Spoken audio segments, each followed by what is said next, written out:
Gallotti Gioielli, una carezza che ti riscalda il cuore.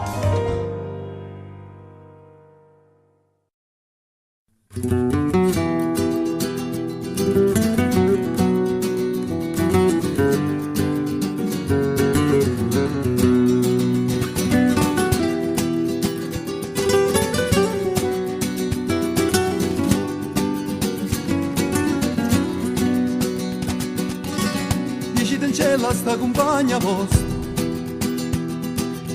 che ha già perduto sogni e fantasia, che pensa sempre che è tutta vita mia,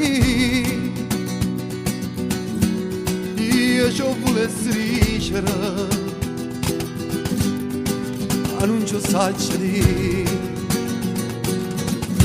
che voglio bene assai. E allora rieccoci sulla MSC preziosa, anche se noi dal 22 al 29 settembre saremo sulla MSC Divina per la sesta crociera della musica napoletana. Oggi grande festa, grande incontro, grande dibattito per questa conferenza stampa. È andata benissimo. Francesco Spinosa, ideatore, come va? Sì, è stata veramente una bella presentazione perché in realtà tu vedi i napoletani che quando si parla di napoletanità si illuminano. Che cosa significa? Significa che in realtà Napoli è un grande bacino di cultura e se ce lo teniamo solo per noi in realtà rischiamo di implodere, quindi portiamo all'estero, portiamo in crociera, portiamo in giro per il mondo la nostra napoletanità e la nostra cultura, che saremo sempre accettati ovunque, dappertutto, alla grandissima. Allora, naturalmente andiamo subito nei dettagli. Noi il 22 si parte da Napoli in pullman per Bari, sì, e poi toccheremo quali porti che sono eccezionali quest'anno. Parcheremo innanzitutto su una delle più belle navi della flotta MSC, sulla MSC Divina, che è la nave dedicata a Sofia Loren, e quindi su questa splendida unità navale si realizzerà la sesta edizione della Crociera della Musica Napoletana. Dal 22 al 29 settembre partiremo da Bari, arriveremo a Catacolon, poi al Pireo, poi raggiungeremo Istanbul, dove 3 anni fa avevamo un'accoglienza spettacolare da parte del ministero turco e del sindaco di Istanbul, poi ritorneremo verso Dubrovnik, anche lì grande accoglienza da parte del comune di Dubrovnik, e infine concluderemo a Venezia, l'ultima sera a Venezia, e poi arriveremo a Bari il 29 settembre. Perfetto, e naturalmente in questo viaggio eccezionale itinerante, noi navigando e sostando insieme a musica, canzoni, arte. Musica, sì, sarà un melange fortissimo quest'anno di tutto ciò che è bello e che è napoletano. Musica napoletana eccezionale con i testimonial che abbiamo spiegato stamattina, e di Napoli, Ensemble Napoli Antica, Fiorenza Calogero, poi abbiamo pittori napoletani, Cuno Gaglione, Stefano Trapanese e tanti altri artisti che si esibiranno a bordo. Ma come dicevo, ho detto anche altre volte, il cast non finisce qui, perché adesso man mano che andremo avanti sicuramente tutti gli altri nostri amici artisti si vorranno unire al nostro staff e quindi saranno bene accolti nel ventre della nostra nave, della nostra napoletanità. Tu sei una cosa grande per me, una cosa che tu stessa non sai. Sesta crociera della musica napoletana dal 22 al 29 settembre 2013. Mare, sole, divertimento, relax, buona cucina, aggregazione cultura e tanta buona musica.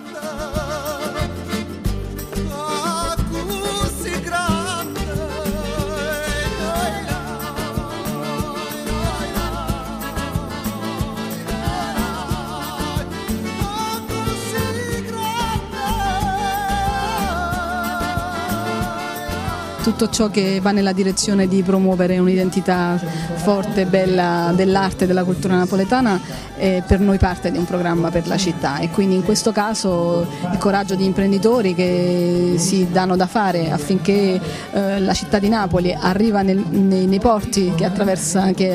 toccherà la nave sarà fondamentale far arrivare appunto un'immagine di Napoli legata alla sua cultura e alla sua canzone. Del resto anche noi proprio prossimamente con il Maggio dei Monumenti abbiamo dedicato alla canzone e alla musica napoletana un percorso turistico attraverso i cortili.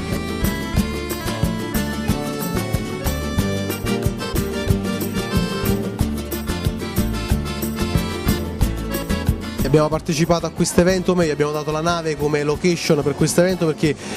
siamo giunti alla sesta edizione e quindi l'abbiamo sponsorizzata e supportata con grande piacere. Questo appunto dimostra il forte legame che questa compagnia ha con la città di Napoli e soprattutto anche perché riusciamo a dare dei contenuti alle nostre navi, anche perché come ho detto prima in conferenza non basta più creare una nave, quindi avere i soldi per creare una struttura del genere, ma soprattutto dobbiamo creare degli spettacoli e soprattutto dare dei contenuti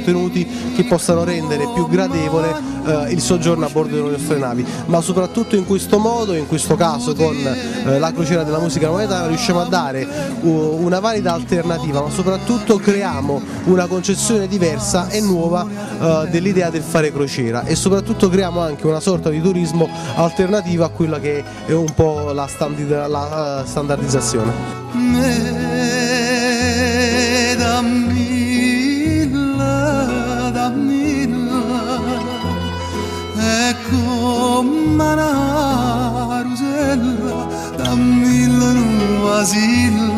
Dammi la cannatella, dammi le piadilla, nuova spacceria. Quest'anno riprendiamo le conversazioni sempre nello stesso modo, cioè questi incontri che sono in qualche maniera un salotto viaggiante con le persone che stanno con noi, ma anche la cosa molto importante con gli artisti che stanno con noi, quindi le mie chiacchierate sulle tematiche sono sempre le chiacchierate che hanno una colonna sonora che è quella appunto degli artisti che stanno con noi, il che ci dà una forza, una comunicazione e un coinvolgimento diverso da una semplice lezione accademica. Quest'anno le conversazioni hanno 3 temi interessanti che adesso anticipo. Il primo tema che affronterò sarà i salotti musicali, cioè capire un pochettino nell'Ottocento cosa succedeva nella nostra città, come la cultura alta, quella borghese, quella aristocratica, quella letteraria, si sposava con la cultura popolare, cioè come dal piano nobiliare si guardava la canzone e che cosa ne nasceva. Quindi la chiamiamo un po' salon music, quindi tutte queste esperienze di contaminazione fra cultura alta e cultura popolare. Secondo tema che quest'anno tratteremo, spero in 2 sedute, sarà il rapporto fra canzone, cinema, canzone e teatro. Cioè, voi sapete, sappiamo tutti quanti, questo non c'è bisogno di essere un esperto, che la canzone napoletana è stato il plot narrativo di una cinematografia straordinaria, per citarne 3 soltanto generali, pensiamo dal cinema muto di Elvira Notare, quindi a Santanotte, Piccerella eccetera, passando per Carosello Napoletano e finendo con Passione John Torturo, quindi il rapporto canzone-cinema e anche canzone e teatro, quindi quando la canzone fa da colonna sonora oltre che spunto narrativo anche ad altre forme di comunicazione, e se decidiamo di farne anche una quarta non dobbiamo ancora stabilirlo, che c'è nel cassetto il rapporto fra musica viaggiante, i posteggiatori, cioè la musica ambulante, la musica per le strade, ma i posteggiatori hanno anche cantato sulle navi, quindi veramente sarebbe un ritorno simbolico, no? Metaforico tra quello che già hanno fatto qualche secolo fa persone che andavano fuori per lavoro nella miseria, nel dolore, nella sofferenza,